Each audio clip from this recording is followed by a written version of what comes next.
Hello engineers, आज मैं आपसे डिस्कस करने जा रहा हूँ discrete structure and theory of logic, जिसे DSTL कहते हैं। ये AKTU के एक इम्पॉर्टेंट सब्जेक्ट है और ये सब्जेक्ट हम इसलिए पढ़ते हैं क्योंकि इसका यूज़ हमारे क्या कहते हैं नेक्स्ट सेमेस्टर में आता है। जैसे हम एप्लीकेशन ऑफ सॉफ्ट कंप्यूटिंग पढ़ते हैं, तो जो मेरा एप्लीकेशन ऑफ सॉफ्ट कंप्यूटिंग जो है ये पूरा हमारा मैथ सेट थ्योरी पे काम करता है। तो इसलिए हमको ये अभी पढ़ना होता है क्योंकि उस पूरा जो हम एप्लीकेशन ऑफ सॉफ्ट कंप्यूटिंग पढ़ते हैं तो पूरा हमारा ये क्या कहते हैं DSTL पे ही बेस्ड है, उसका कॉन्सेप्ट पूरा DSTL पे ही बेस्ड है, इसलिए हम पढ़ते हैं।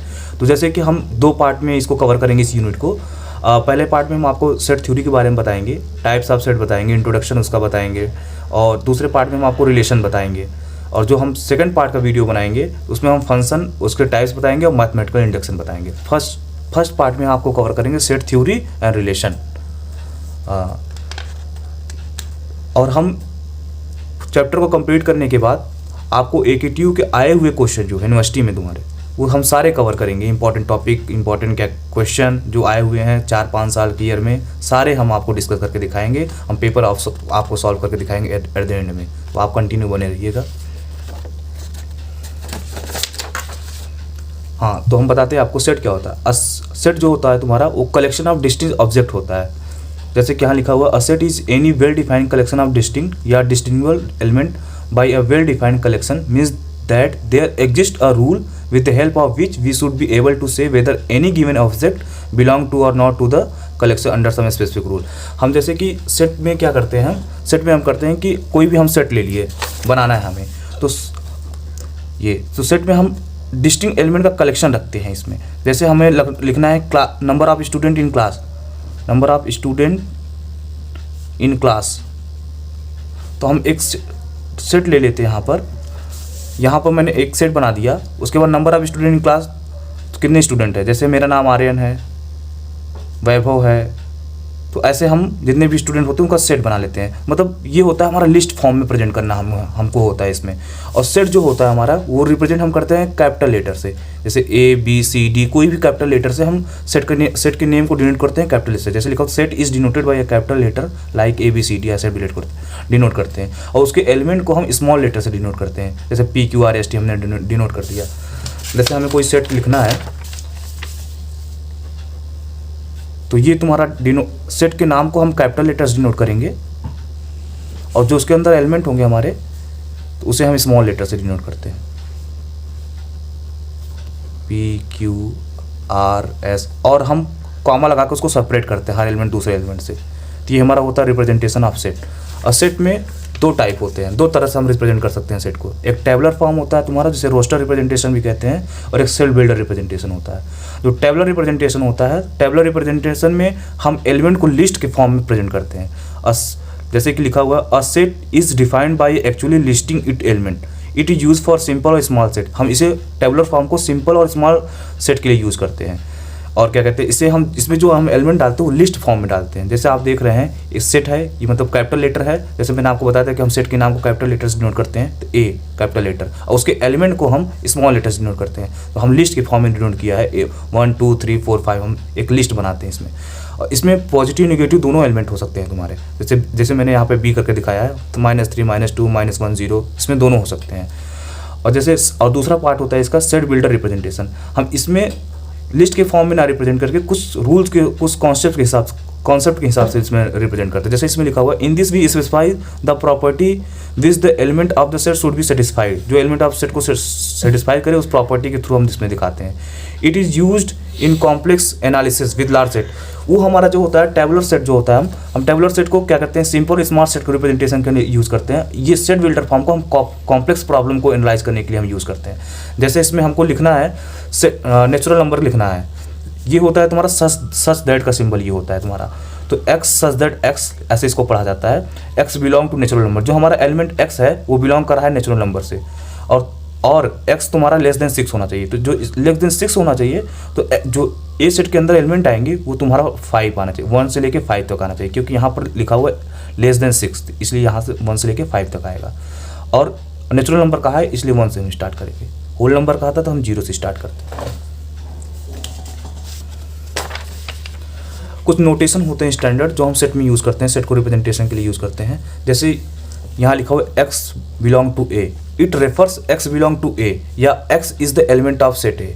ये हमारा, इसको हम एक्स बिलोंग टू ए पढ़ते हैं क्योंकि जो मेरा ए सेट है उसके अंदर ये सारे एक्स एलिमेंट बिलोंग करने चाहिए, इसलिए इसको पढ़ते हैं एक्स बिलोंग टू ए।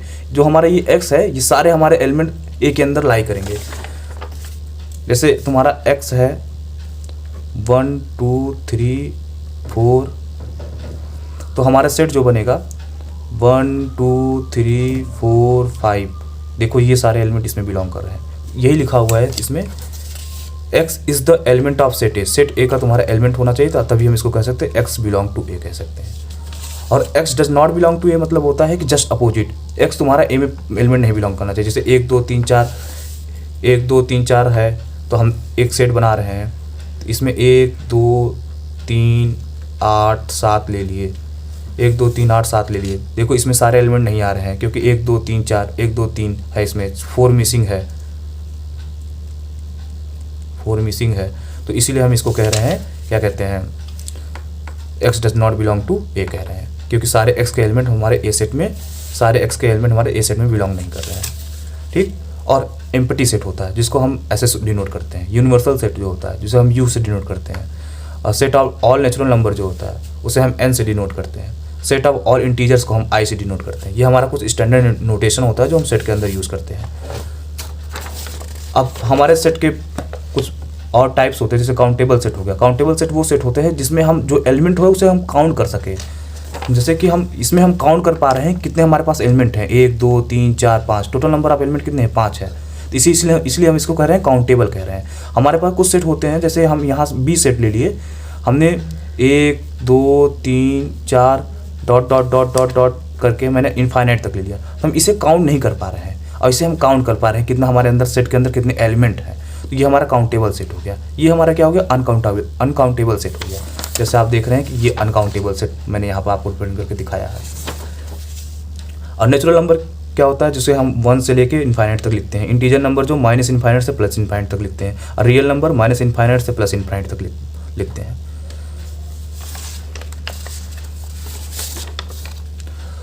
अब नल और एम्प्टी सेट क्या होता है। नल और एम्प्टी सेट, जैसे आप वर्ड से ही समझ रहे हैं, नल या एम्प्टी मतलब उसके सेट के अंदर कुछ नहीं होगा, मतलब एम्प्टी होगा वो। A unique set having no element is called the null set या एम्प्टी सेट, मतलब कोई हमारा सेट है, ए है, उसके अंदर कुछ नहीं है, इसे हम क्या कहेंगे, नल सेट कहेंगे या एम्प्टी सेट कहेंगे।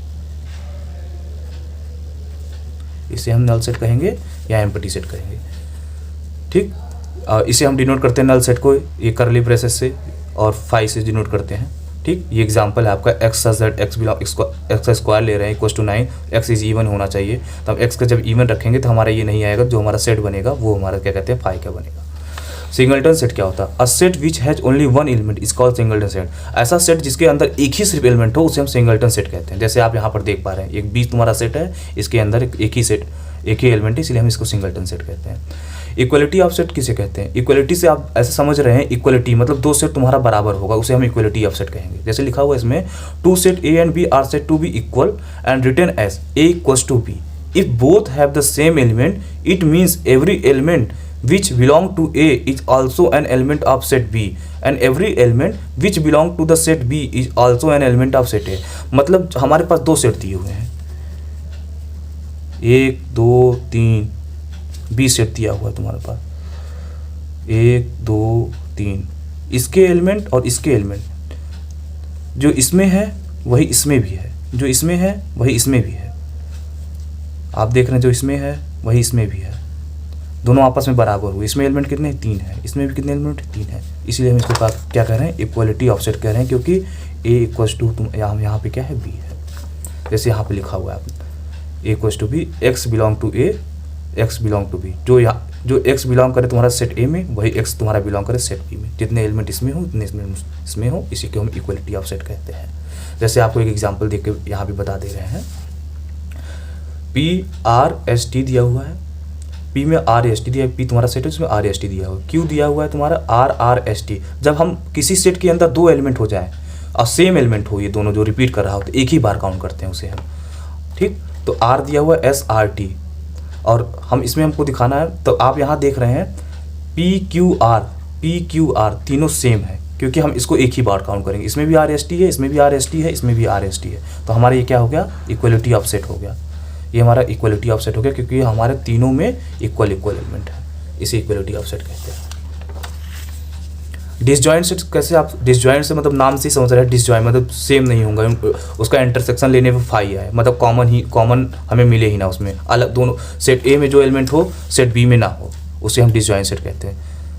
जैसे 1 2 3, बी तुम्हारा सेट है 4 5 6, हम इसका इंटरसेक्शन लें तो हमारा क्या आएगा, इसमें इंटरसेक्शन मतलब जो दोनों में कॉमन होता है वो लिखते हैं, तो इसमें कोई कॉमन है ही नहीं, तो क्या आ जाएगा, ये फाई आ जाएगा। इसको ऐसे लिखते हैं या ऐसे लिखते हैं, इसी को क्या कहते हैं, डिसजॉइंट सेट कहते हैं। जैसे आप देख रहे हैं, two set A and B are set to be disjoint if no element of A is in B and no element of B is in A। कोई भी A सेट का एलिमेंट B में नहीं होना चाहिए, कोई भी B सेट का एलिमेंट A में नहीं होना चाहिए, उसे हम डिसजॉइंट सेट कहते हैं। तो अगर A का एलिमेंट B में नहीं होगा, B का एलिमेंट A में नहीं होगा, तो हम उसका इंटरसेक्शन जब निकालेंगे, दोनों में कॉमन कुछ नहीं है, कॉमन इंटरसेक्शन में दोनों में जो कॉमन होता है वही आता है, तो कुछ नहीं है कॉमन, तो इसका क्या आ जाएगा, फाइव हो जाएगा।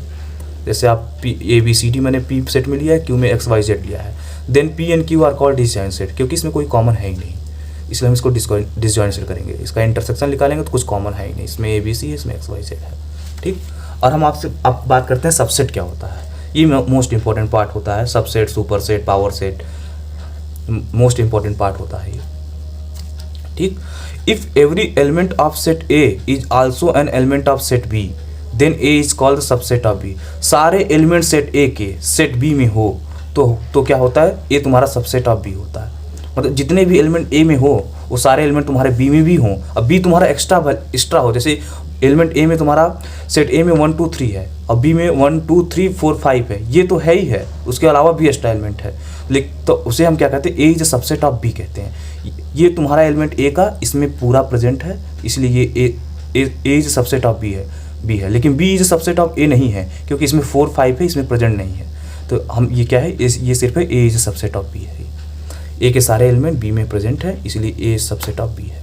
देखो 1 2 3 1 2 3, A is a subset and B is a super set. B super set इसलिए होगा क्योंकि B, इसलिए सुपर सेट इसे हम कहते हैं क्योंकि इसके A का सारा एलिमेंट इसके अंदर है, इसे इसको हम सुपर सेट कहेंगे। Every set is a subset of itself, सारे सेट खुद के सबसेट होते हैं, इटसेल्फ के सबसेट होते हैं। A is a subset of A, क्योंकि हम A को जब A को 2 बार लिखेंगे तो A दोनों कॉमन हो जाएंगे, तो इसीलिए क्या कहते हैं, सब सारे सेट खुद के सबसेट होते हैं। प्रॉपर सबसेट क्या होता है, if A is a subset of B and A does not equals to B then A is a subset of B. There is at least one element in B which is not in A. Proper subset ये होता है कि क्या कहते हैं, कोई एक element होना चाहिए कम से कम B में जो A में ना बिलोंग हो, ये B में कोई ना कोई एक एलिमेंट होना चाहिए जो A में ना बिलोंग हो, उसी को हम क्या कहते हैं, प्रॉपर सबसेट कहते हैं। जो हमारा सबसेट होता है सेम वैसे ही होता है, लेकिन एक कम से कम एक एक्स्ट्रा होना चाहिए हमारा, तो हम A is subset of B कहते हैं उसे। नल और एम्प्टी सेट, ये तो डिस्कस हो गया आपसे। यूनिवर्सल सेट किसे कहते हैं, यूनिवर्सल जैसे आप समझ रहे हैं, यूनिवर्सल मतलब सारे, मतलब सभी सेट का उसमें कलेक्शन होगा, सारे जो ABCD सारे सेट होंगे यूनिवर्सल सेट में, सारे जो एलिमेंट उसके अंदर ABCD सेट के अंदर हैं सारे यूनिवर्सल सेट के अंदर कवर होंगे, उसे इसलिए हम उसको यूनिवर्सल सेट कहते हैं। मतलब एग्जाम्पल देता हूँ, जैसे चिल्ड्रेन, पेरेंट है, उसके 3 4 5 चिल्ड्रेन हैं, 3 चिल्ड्रेन मान लो है, तो पेरेंट की ही कैरेक्टरिस्टिक इसमें आई होगी ना, तो और इन सब की कैरेक्टरिस्टिक पेरेंट के अंदर होगी, इसलिए क्या कहते हैं, इसे यूनिवर्सल, ये यूनिवर्सल हुआ हमारा। ऐसे यूनिवर्सल सेट भी हमारा काम करता है, इसलिए मैंने आपसे बताया था कि हमारा एप्लीकेशन ऑफ सॉफ्ट कंप्यूटिंग में इसका यूज होता है। पूरा मेरा सॉफ्ट कंप्यूटिंग इसी से ही बना हुआ है, फजी लॉजिक सिस्टम सारा चीज़ आप पढ़ेंगे अगले सेमेस्टर में, आपको पता चलेगा कि क्यों पढ़ाया। अभी आपको लग रहा होगा कि इंटर में पढ़े थे फिर पढ़ाया जा रहा है, इसका क्या यूज़ है, पता चलेगा क्या यूज़ है। यूनिवर्सल सेट क्या होता है, a set containing all object and of which all other set are subset, it is denoted by, मतलब ये तुम्हारा एग्जाम्पल थ्रू आपको बताता हूँ यूनिवर्सल सेट क्या होता है।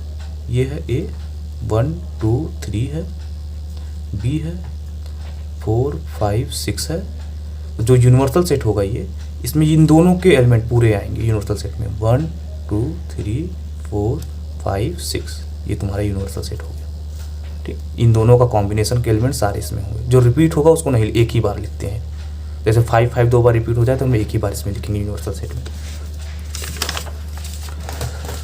जैसे एग्जाम्पल लिखा, in study of human population all people in the world may be assume to be universal set. मतलब हम ह्यूमन पॉपुलेशन का स्टडी कर रहे हैं पूरे वर्ल्ड में, जो पीपल्स होंगे उसके अंदर, वर्ल्ड के अंदर, वो यूनिवर्सल सेट में आएंगे सारे पीपल, मेल फीमेल जो भी आप समझ ले सारे। कार्डिनलिटी क्या होती है? कार्डिनलिटी होती है it is the number of element in a set, कि सेट में कितने नंबर ऑफ एलिमेंट हैं उसे कार्डिनलिटी ऑफ सेट बताता है हमारा। मतलब कि जैसे कि हमारा ये सी है, सी में ए बी एक्स वाई चार है, तो कितने एलिमेंट है इसके अंदर? एक दो तीन चार एलिमेंट है, तो क्या होगा? कार्डिनलिटी 4 हो गई। मतलब नंबर ऑफ एलिमेंट कितने हैं सेट के अंदर, वो तुम्हारा कार्डिनलिटी रिप्रेजेंट करता है। कार्डिनलिटी को हम ऐसे डिनोट करते हैं, ठीक, मॉड में डिनोट करते हैं। इसका क्या हो गया? 4 हो गया, क्योंकि इसके अंदर कितने एलिमेंट है? 1 2 3 4, तो कार्डिनलिटी ऑफ सी की क्या हो गई? 4 हो गई। ठीक, मतलब ये दिखाता है नंबर ऑफ एलिमेंट्स, दिखाता है सेट में कितने नंबर ऑफ एलिमेंट्स हैं। फाइनाइट सेट क्या होता है? If a set contain specific या finite number of element then it is called finite set. मतलब कुछ स्पेसिफिक, कोई सेट है तुम्हारा कुछ स्पेसिफिक एलिमेंट कवर करे या finite number of element cover करे, तो उसे हम फाइनाइट सेट कहते हैं। जैसे 2 4 7 9 ये काउंटेबल है, इसीलिए हम फाइनाइट सेट कहते हैं। मंथ इन ईयर काउंटेबल है, 1 जनवरी से लेके दिसंबर तक 12 होते हैं, इसलिए हम इसको फाइनाइट सेट कहते हैं। ठीक है, इनफाइनाइट सेट वो सेट कहते हैं जिसमें हम काउंट न कर पाएँ कि कितने एलिमेंट है, जिसमें हम काउंट न कर पाएँ कितने एलिमेंट है। तो जैसे कि हमने एग्जांपल ले लिया कि 1 से लेके इन्फिनिटी तक मैंने एक सेट बनाया, ए 1 से चालू किया मैंने, डॉट डॉट डॉट इन्फिनिटी तक। हम इसको काउंट नहीं कर सकते कितने एलिमेंट हैं हमारे, इसलिए इसको इनफाइनाइट सेट कहते हैं। ठीक है, कुछ प्रॉपर्टी हम यूज़ करते हैं सेट में। जब सेट को सॉल्व करते हैं तो उसके क्वेश्चन न्यूमेरिकल सॉल्व करने के लिए हम प्रॉपर्टी का यूज़ करते हैं। जैसे पहला प्रॉपर्टी कम्यूटेटिव, इसमें क्या होता है? ए यूनियन बी, ए और ए का हम यूनियन करें बी के साथ, तो जो हम बी के साथ यूनियन करेंगे, मतलब इसका जो हम रिवर्स करके यूनियन करेंगे, दोनों का बराबर आएगा। जैसे हम एग्जाम्पल दे रहे हैं, ए यूनियन बी हम निकाल रहे हैं, इसमें जो आएगा सोल्यूशन, हम बी यूनियन ए भी निकालेंगे, वही सोल्यूशन आएगा इसमें भी, सेम सोल्यूशन आएगा। जो इससे सोल्यूशन निकालने से आएगा, फिर वही सोल्यूशन इससे भी निकालें। A union B, B union A, वो दोनों का बराबर होगा। ये कम्यूटेटिव तुम्हारा प्रॉपर्टी कहता है। ऐसे इंटरसेक्शन जब निकालेंगे हम, जैसे हम ए इंटरसेक्शन बी निकालेंगे, जो एलिमेंट आएगा वही बी इंटरसेक्शन ए करेंगे, तब भी वही एलिमेंट आएगा, सेम एलिमेंट आएंगे, सेम नंबर ऑफ। और एसोसिएटिव प्रॉपर्टी क्या कहता है? A union bracket B union C हम करते हैं, तो इस, और हम ए यूनियन बी, मतलब इस वाले पोर्शन का ए यूनियन बी, यहाँ इसके हम ब्रैकेट के अंदर इसको ले जाते हैं और इसको, ये लास्ट वाला पोर्शन को हम बाहर कर देते हैं, तो वही रिजल्ट आएगा जो इससे रिजल्ट आएगा हमारा इसके करने पे, वही रिजल्ट हमारा इससे भी करने का आएगा। ये तुम्हारा एसोसिएटिव प्रॉपर्टी कहता है। इससे हमारे थ्योरम्स प्रूव करने में यूज होते हैं। वैसे सेम इंटरसेक्शन के साथ करेंगे, ए इंटरसेक्शन बी, मतलब इस वाले पोर्शन को हम अंदर किए, इस वाले को, ये वाला जो लास्ट वाला इसे हम बाहर कर दिए, तो हम इसका सोल्यूशन जो निकालेंगे, फिर इसका जो सोल्यूशन निकालेंगे, तो वही हमारा सेम आएगा। ठीक, और डिस्ट्रीब्यूटिव प्रॉपर्टी क्या होती है? A union B intersection C. Distributive आप जैसे समझ रहे हैं कि नाम से डिस्ट्रीब्यूट करना है, तो ए यूनियन बी लिखा हुआ है, ए यूनियन ब्रैकेट के अंदर बी इंटरसेक्शन सी, तो हम क्या कर देंगे? ए यूनियन बी को एक ब्रैकेट में लिख देंगे, ये इंटरसेक्शन वाले पोर्शन को बीच में, फिर A union C, A union B intersection A union C, जो इसका आंसर आएगा वही इसका आंसर आएगा। ये डिस्ट्रीब्यूटिव प्रॉपर्टी कहती है तुम्हारी।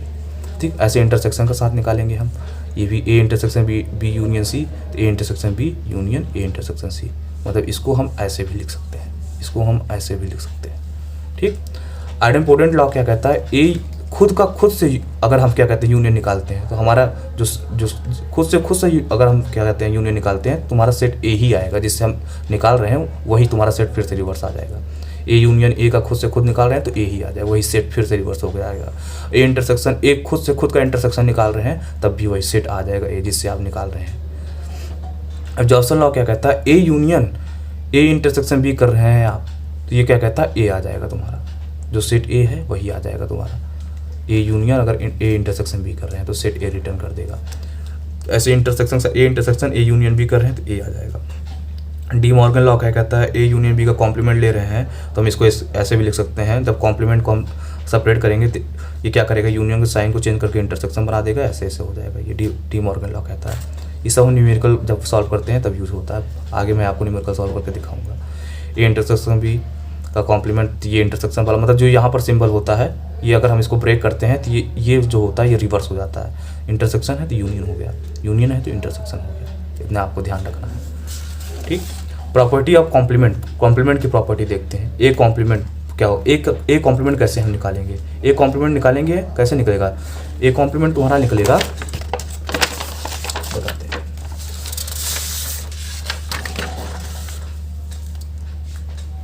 कोई तुम्हारा यूनिवर्सल सेट है 1 2 3 4, तुम्हारा ए है 1 2 3, तो हमें ए कॉम्प्लीमेंट निकालना है। ए कॉम्प्लीमेंट मतलब समझ रहे हो क्या होता है, मतलब यूनिवर्स ए के सारे एलिमेंट को हटा देना है यूनिवर्सल सेट से माइनस करके, उसके अलावा जो यूनिवर्सल सेट में बचा होता है वही हम लिख देते हैं, यूनिवर्सल माइनस ए कर देंगे, तो क्या हो जाएगा 1 2 3, 1 2 3 हटा देंगे, जो और एक्स्ट्रा एलिमेंट यूनिवर्सल सेट में होगा वही आ जाता है। ये तुम्हारा ए कॉम्प्लीमेंट हो, मतलब ये 1 2 3 है, इसमें 1 2 3 है, ये बस ये मतलब सेट ए का पूरा एलिमेंट हटा के और यूनिवर्सल सेट में और जो एलिमेंट बचे होते हैं वो तुम्हारे ए कॉम्प्लीमेंट के अंदर आ जाते हैं, ठीक है। ऐसे ए यूनियन ए कॉम्प्लीमेंट लोगे तो यूनिवर्सल सेट आ जाएगा, फाई का कॉम्प्लीमेंट लोगे तो यूनिवर्सल सेट आ जाएगा, ए इंटरसेक्शन ए का कॉम्प्लीमेंट लोगे तो फाई आ जाएगा, यूनिवर्सल सेट का कॉम्प्लीमेंट लोगे तो फाई आ जाएगा, ठीक। डबल कॉम्प्लीमेंट ए का कॉम्प्लीमेंट फिर उसका कॉम्प्लीमेंट निकालोगे तो ए ही रिटर्न सेट आ जाएगा, सो सेट से निकाल दे वही फिर से रिटर्न आ जाएगा। प्रॉपर्टी ऑफ यूनिवर्सल सेट क्या होता है, ए यूनियन और यूनिवर्सल सेट करोगे तो यूनिवर्सल सेट आएगा, ए यूनियन फाई करोगे तो ए आएगा, ए इंटरसेक्शन यूनियन करोगे तो ए आएगा, ए इंटरसेक्शन फाई करोगे तो फाई आएगा। ये सब तुम्हारा रूल है। तुम एक क्या कहते हैं, एक ऐसे सेट लेना, ए 1 2 3 4, बी लेना 1 2 3 5 6, और क्या कहते हैं, और ये सारी प्रॉपर्टी अप्लाई करके देख लेना, सारी प्रॉपर्टी अप्लाई करके देख लेना, ठीक। अगर नहीं समझ में आएगा तो कमेंट सेक्शन में बताना, मैं फिर से तुम लोग को पढ़ा दूंगा इसे। प्रॉपर्टी ऑफ डिफरेंस भी है, जैसे ये प्रॉपर्टी है वैसे डिफरेंस की प्रॉपर्टी, ए माइनस ए फाई आ जाएगा, ए माइनस ए कॉम्प्लीमेंट करेंगे तो ए आ जाएगा, ए कॉम्प्लीमेंट माइनस ए करेंगे तो ए का कॉम्प्लीमेंट आ जाएगा, ए माइनस फाई करेंगे तो ए आ जाएगा, ए माइनस बी करेंगे तो ए इंटरसेक्शन बी कॉम्प्लीमेंट आ जाएगा। ऐसे सारी प्रॉपर्टी है, प्रॉपर्टी एसिमेट्रिक डिफरेंस, ऐसे ये सिमेट्रिक डिफरेंस की प्रॉपर्टी है। इसको आप लोग देख लें, इसको क्या कहते हैं, तो दिक्कत होगी तो बताना। रुक जा, थोड़ा सा और तेज कर दो आवाज, गला सूख गई। पानी पी, स्पीड भी, हाँ स्पीड भी तेज कर दी। टाइम तो है, कितना पेज बचा अभी यहाँ रुका है। अब दूसरा टॉपिक पढ़ते हैं। जैसे अभी हमने सेट पढ़ा, सेट थ्योरी के बारे में पढ़ा, type of set, properties of set, वो सब 2 नंबर के मार्क्स, 2 नंबर के क्वेश्चन में आते हैं। आपको डेफिनेशन पूछ लेगा। मेन क्वेश्चन जो तुम्हारा बनता है रिलेशन से बनता है। तो रिलेशन क्या होता है, let A and B two set, और relation from A to B is a subset of the Cartesian product. ये हम रिलेशन निकालने के लिए क्या करते हैं, कार्टेशियन प्रोडक्ट निकालते हैं। Suppose R is a relation from A to B, एक आर तुम्हारा रिलेशन दिया हुआ है ए से बी तक, then R is a set of order pair A B, where A जो तुम्हारा जो एलिमेंट ए होगा बिलोंग करेगा ए सेट से, एंड बी एलिमेंट जो होगा बिलोंग करेगा बी सेट से। Every such order pair is written as A relation B. एक मिनट, कहाँ से स्टार्ट करना, कार्टेशियन प्रोडक्ट से ना, या यहाँ से स्टार्ट कर देना? ठीक, चलो शुरू से स्टार्ट कर दो। हाँ, कार्टेशियन प्रोडक्ट कैसे निकालते हैं, ए क्रॉस बी करते हैं हम, A B such that A belong to A, B belong to B होना चाहिए। मतलब तुम्हारा जो ए एलिमेंट है ये ए इस सेट ए से बिलोंग करना चाहिए, तुम्हारा जो ये बी है एलिमेंट तुम्हारा बी सेट से बिलोंग करना चाहिए। जैसे एग्जांपल दे रहे हैं, ए है तुम्हारा सेट 1 2, बी तुम्हारा सेट है ए बी सी। तो हम कार्टेशियन प्रोडक्ट कैसे निकालेंगे, हम कार्टेशियन प्रोडक्ट निकालेंगे कैसे, ए क्रॉस बी लिखेंगे, उसके बाद 1 ए 1 बी 1 सी, मतलब इसका तीनों इससे एलिमेंट से मल्टीप्लाई, फिर इसका फिर तीनों एलिमेंट से मल्टीप्लाई, ये इसका फिर इन तीनों से एलिमेंट से मल्टीप्लाई, मतलब एक बार इससे मल्टीप्लाई करेंगे हम, एक बार इससे मल्टीप्लाई करेंगे हम, तो तुम्हारा ये कार्टेशियन प्रोडक्ट निकल के आ जाएगा।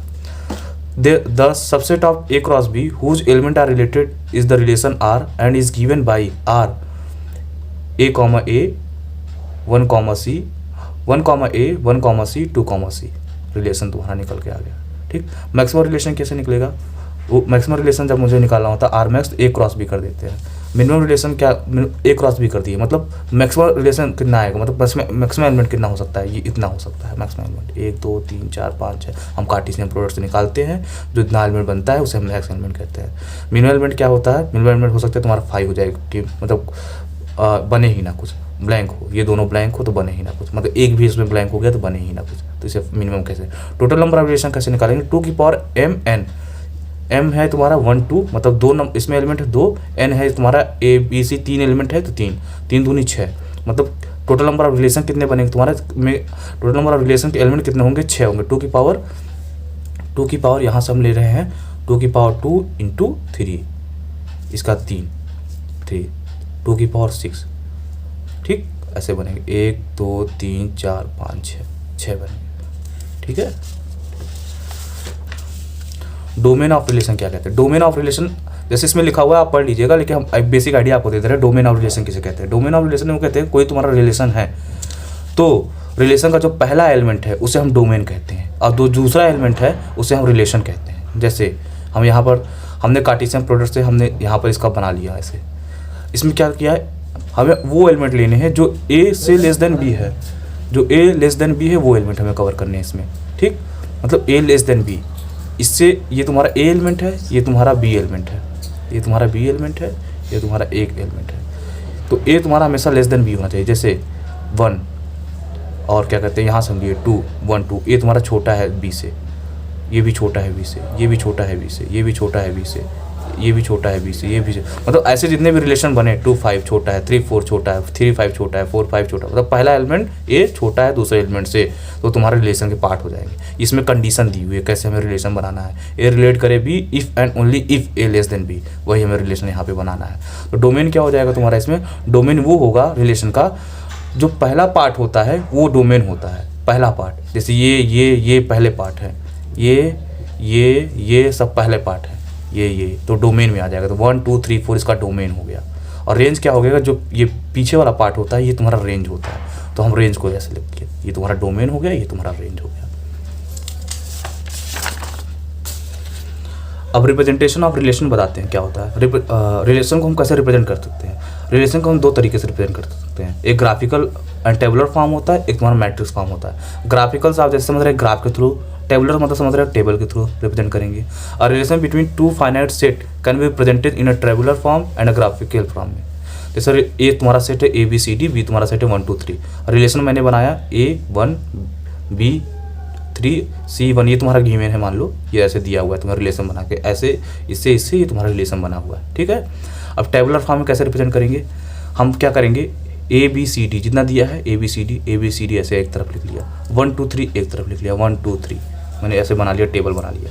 उसके बाद रिलेशन क्या आया है, A,1 आया है, A,1 पे ऐसे हम टिक कर देंगे, B,3 B,3 भी टिक कर दिए। ये तुम्हारा जो रिलेशन के पार्ट होते हैं उसमें टेबल बना के पहले रिलेशन निकालते हैं, रिलेशन जो कंडीशन दी होगी उससे हम रिलेशन निकालेंगे, और रिलेशन निकालने के बाद हम टेबल को ऐसे बना लेंगे, ये वाला एलिमेंट को यहाँ, इस वाले एलिमेंट को यहाँ करके उसके बाद रिलेशन में देख लेंगे, सॉरी उसके बाद रिलेशन में देख लेंगे, उसके बाद ऐसे बना देंगे A,1 B,3 B,3 C,1 C,3 D,2 graph में कैसे करते हैं, सेम ग्राफ में करते हैं। जो यहाँ पर दिया हुआ है ABCD, जो यहाँ पर दिया हुआ है 1 2 3 ऐसे लिख लिए, कहाँ से A से 1 तक जा रहा है, A से 1 तक जा रहा है ऐसे बना लिए, B से 3 जा रहा है तो B से 3 ऐसे बना दिए, C से 1 जा रहा है C से 1 बना दिए, C से 3 जा रहा है C से 3 बना दिए, D से 2 जा रहा है D से 2 बना दिए, ऐसे बना देंगे। और जिधर से D से 2 जा रहा था D से 2 ऐसे एरो लगा देंगे। ये तुम्हारा ग्राफिकल फॉर्म हो गया, तुम्हारा टेबुलर फॉर्म हो गया। एक मैट्रिक्स फॉर्म आता है, मैट्रिक्स फॉर्म जैसे आप समझ रहे हैं मैट्रिक्स से, मैट्रिक्स में रिप्रेजेंट करना है, जैसे ये बनाए हैं वैसे उसको भी बना लेंगे, मैट्रिक्स भी वैसे ही बना लेंगे। और क्या कहते हैं उसमें मैट्रिक्स में जहाँ जहाँ आएगा वहाँ जहाँ एलिमेंट मैच करेगा वहाँ 1 भर देना है, और जहाँ एलिमेंट मैच, जैसे यहाँ मैंने टिक किया है वहाँ पर 1 भर देना, जहाँ नहीं मैच करेगा वहाँ 0 भर देना, ऐसे भर देना, सेम हो जाएगा, क्या कहते हैं तुम्हारा मैट्रिक्स फॉर्म हो जाएगा। अब हम न्यूमेरिकल लगाते हैं आपको, ऐसे न्यूमेरिकल एग्जाम में पूछे जाते हैं, 10 नंबर पूछ लिया जाएगा ऐसे आपको मोस्ट प्रोबेबली। तुम्हारा सेट है 1 2 3 4 8, बी दिया है 1 4 6 9, let A relate B if and only if, condition दिया हुआ है, ए हमें एक रिलेशन निकालना है, ए रिलेट बी कर रहा है, if and only if A divide by B, sorry find the relation matrix, हमें रिलेशन मैट्रिक्स निकालनी है। क्या निकालनी है? रिलेशन मैट्रिक्स निकालनी है। तो हम कैसे बनाएंगे? इस कंडीशन की यूज़ करके हम एक रिलेशन बनाएंगे। तुम्हारा बी से डिविजिबल हो ए, ठीक, बी से डिविजिबल हो ए, ऐसे बनाना है। तो कौन सा? 1 से 1, 1 से 1, 1 से 4, 1 से 6, 1 से 9, 1 से 9, ठीक। इससे ये सारे हो जाएंगे। हम ऐसे लिखेंगे, 1 से 1 लिख रहे हैं, 1 से 4 लिख रहे हैं, सब क्या कहते हैं, इस वाले फॉर्म में आ रहे हैं, डिविजिबल है, इसलिए ये तुम्हारे सब पार्ट में आएंगे। 1 वाला सारा पार्ट में आएगा, ठीक है। उसके बाद 2 4, क्योंकि 2 4, 2 1 जा 2, 2 2 जा 4, 1/2 आ जा रहा है। 2 6, 2 1 जा 1, 2 2 जा 6, ये भी डिविजिबल, ये भी डिविजिबल। 3 3 1 जा 3, 3 2 जा 6, 3 1 जा 3, 3 3 जा 9, ठीक। 4 भी 1 आ जा रहा है, सब डिविजिबल है ये सब, और नहीं डिविजिबल है। जैसे कि 8 और 9 करेंगे, नहीं होगा, 8/9 नहीं होगा, 4/9 नहीं होगा। तो जो डिविजिबल है उसको हम ऐसे लिख लिए, ठीक। मैट्रिक्स बना लेंगे, जैसे आपको पीछे बताया था मैंने, ये वाला पार्ट को इधर लिख लेंगे और ये वाले पार्ट को इधर लिख लेंगे, ठीक। अब जो इसमें है, जो रिलेशन में आए हुए हैं बनाने के बाद, उसमें हम 1 1 है, तो 1 1 जगह पे ये आया है, इसलिए हम 1 लिख लिए। 1 4 है यहाँ 1 लिख लिए। 1 6 इसमें है, 1 6 पे लिख लिए। 1 9 है, 1 9 पे लिख लिए। 2 1, देखो इसमें 2 1 है, 2 1 नहीं है, तो यहाँ पर हम क्या लिख लिए? 0 लिख लिए। 2 4 है, 2 4 है, तो 1 लिख लिए। ऐसे आपको भर देना है। मतलब जब जो एलिमेंट इसमें बिलोंग कर रहा है, जो पोजीशन बिलोंग कर रही है इसमें, वहाँ 1 भरना है, जो नहीं बिलोंग कर रही है वहाँ पे 0 भर देना है, ठीक है, ठीक। और यहाँ पर हमने a/2 का रूल लगा के, a/b का रूल लगा के हमने यहाँ किया था। यहाँ हमें कंडीशन क्या दी? a + b < 9 होना चाहिए, <= 9 होना चाहिए, वही हमारे रिलेशन के पार्ट होंगे। हमें ये जोड़ के मतलब, और क्वेश्चन में क्या दिया हुआ है? a = ये दिया हुआ है एलिमेंट, वही b भी है, सेम है, जो ये एलिमेंट है वही b एलिमेंट है। और हमें a और b को जोड़ना है जो <= 9 हो, वही हमारे क्या कहते हैं? एलिमेंट कहते हैं, इसके सेट के अंदर, रिलेशन के अंदर आएंगे। 1 1 2 हो गया, <= 9 है। 1 2 3 हो गया, <= 9 है। 1 3 4 हो गया, <= 9 है। 1 4 5 <= 9 है। 1 8 9 है, के बराबर है, बड़ा नहीं है, तो इसको भी लेंगे। 2 1 8 2 1 नहीं लेंगे, और 8 8 ले लेते, नहीं 16 हो जाते। 8 4 ले लेते, वो भी बड़ा हो जाता। तो जो इससे 9 से छोटे आएंगे उससे हम रिलेशन बना लेना है, ठीक। उसके बाद क्या कहते हैं? मैट्रिक्स है। हम जैसे आपको बताए थे, पहला पार्ट वो ये सेट वाला इधर लिख लेते हैं, दूसरा वाला इधर लिख लेते हैं। उसके बाद जहाँ जहाँ मैच करता है, 1 1 है तो 1 लिख देंगे, जहाँ नहीं मैच करेगा वहाँ हम 0 लिख देंगे। जैसे 2 1 है, 2 और 8 पे, यहाँ देखिए आप, 2 और 8 कहीं नहीं होगा, 2 8 कहीं नहीं है, इसलिए हम 2 और 8 पोजीशन पे 0 लिख लिए। डायग्राफ पे तो जरूर क्वेश्चन आता है 2 नंबर में, 101% क्वेश्चन आता है डायग्राफ से, बहुत आसान होता है। आप थ्योरी पढ़ लीजिएगा डायग्राफ का क्या होता है, और हम आपको पैटर्न बता देते हैं कैसे डायग्राफ बनता है, ठीक। इसमें हम क्या करते हैं? Draw a small circle for each element of A. सभी एलिमेंट ए के लिए, जैसे कोई सेट है तुम्हारा, कोई सेट है ए, इसके जो एलिमेंट है अंदर A B C D जैसे एलिमेंट है, उसके लिए हम क्या कर देंगे? उसके लिए हम इसमें देखिए लिखा हुआ है, draw a circle for each element of A. सारे एलिमेंट के लिए हम सर्कल ड्रा कर लेंगे, जैसे A B C D ऐसे सर्कल ड्रा कर लेंगे, ठीक। Of A and label the circle with the corresponding element of A. मतलब और सर्कल बनाने के बाद जो एलिमेंट है इसके अंदर वही दिया, सर्कल बनाने के बाद वही लेबल कर देना। मतलब हम ए अंदर डाल दिए हैं, बी अंदर डाल दिए हैं, सी डाल दिए, वही लेबल कहा रहा है करने के लिए, ठीक है। द सर्कल, और जो सर्कल बना है, ये जो सर्कल है, ये देखिए, ये जो सर्कल है इसे हम वर्टिसेस कहते हैं, ये वर्टिसेस रिप्रेजेंट करता है। Draw an arrow called an edge, इसे हम एरो ड्रा करते हैं जिसे एज कहते हैं। From vertex A I to A J if and only if A I relate कर रहा है ए जे से। जैसे हम आपको एग्जाम्पल थ्रू बताते हैं, लेट ए 2 3 4 5 पहले रूल के हिसाब से मैंने सर्कल के अंदर लिख लिया।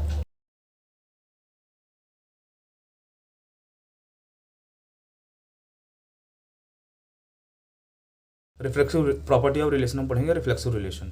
अ relation R is called reflexive if for every element A belong to set A relate कर रहा है सेट ए से, सच दैट ए बिलोंग करना चाहिए आर से, मतलब खुद का खुद से बिलोंग करना चाहिए रिलेशन से, ठीक। R is not reflexive if for some element A belong to A relate to A set A order pair, मतलब इसका ऑर्डर पेयर निकाल रहे हैं, does not belong to R हो रहा है, तो हमारा आर रिफ्लेक्सिव नहीं है।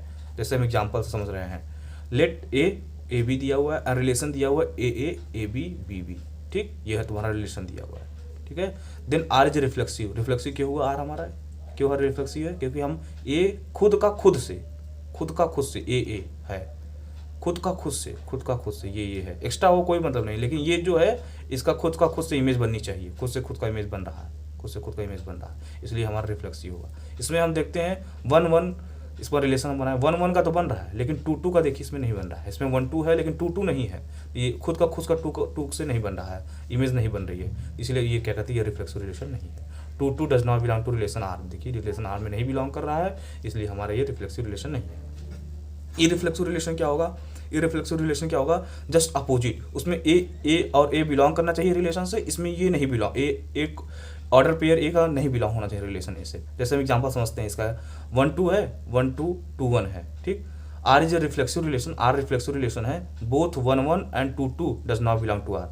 इसका मतलब इसका जो इमेज उसमें बन रहा था रिफ्लेक्सिव में, तो अगर 1-1 और 2-2 यहाँ पर आता तो रिफ्लेक्सिव हो जाता, तो यहाँ पर नहीं है, 1-1 2-2 नहीं है, इसलिए ये इररिफ्लेक्सिव हो रहा है, जस्ट अपोजिट से काम कर रहा है, ठीक। सिमेट्रिक रिलेशन, जैसे वर्ड से समझ रहे हैं सिमेट्री मतलब सेम होना चाहिए, ठीक। जैसे consider binary relation R on a set A, relation R is called a symmetric relation if for every A B belong to relation R imply B और A also belong to R. A B belong करे relation R से, इसका just opposite B ए भी belong करे relation R से, मतलब symmetric हो। ए B belong करे रिलेशन आर से, तो जस्ट उसका उल्टा बी ए भी बिलोंग करे हमारे रिलेशन आर से। एग्जाम्पल 1 2 3 है, आर है, 1 2 है, 1 2 बिलोंग कर रहा है, ठीक। 1 2 इसका उल्टा भी होना चाहिए, 2 1 है, ठीक।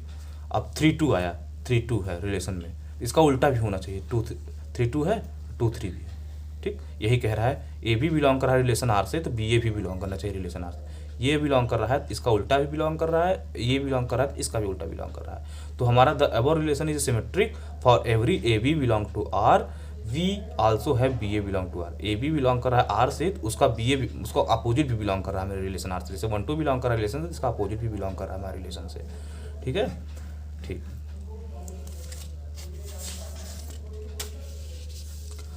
असिमेट्रिक रिलेशन क्या होता है? जस्ट उल्टा होता है। जैसे उसमें ए बी बिलोंग कर रहा था आर से, तो बी ए भी बिलोंग करना चाहिए आर से, तो हमारा सिमेट्रिक रिलेशन हो जाता है।